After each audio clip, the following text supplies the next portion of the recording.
In today's video, I'm going to teach you how to create and post an unscheduled pay run.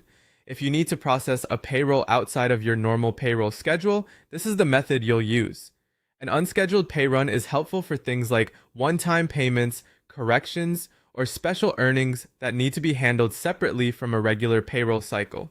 The process is straightforward, but it's important to review each section carefully so everything is accurate before you post it. To begin, go to the payroll area and open Pay Runs. This is where you can view existing payroll records and create a new one when needed. Once you're in the Pay Run section, look for the option to add a new pay run. Choose Add Pay Run, and when prompted for the pay run type, select Unscheduled Pay Run. This tells the system that you're creating a payroll outside the standard schedule.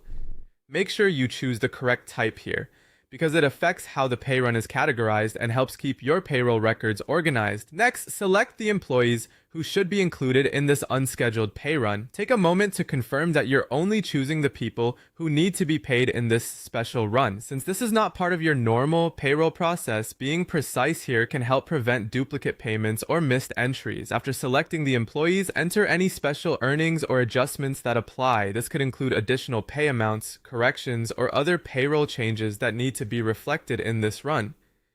As you enter these values, pay close attention to the details so the information matches what should be paid. Even small input errors can affect the final payroll totals, so this is a good stage to slow down and double check your entries. Once the earnings and adjustments have been entered, recalculate the pay run. Recalculating updates the payroll figures based on the information you just added, helping ensure taxes, deductions, and totals are refreshed correctly. This step is especially important whenever manual changes are involved because it lets the system apply the latest numbers before you finalize anything. Finally, when everything looks correct, click Post Pay Run. Posting confirms the payroll and moves it into a finalized state. Before you do this, it's a good idea to quickly review the employee list, payment amounts,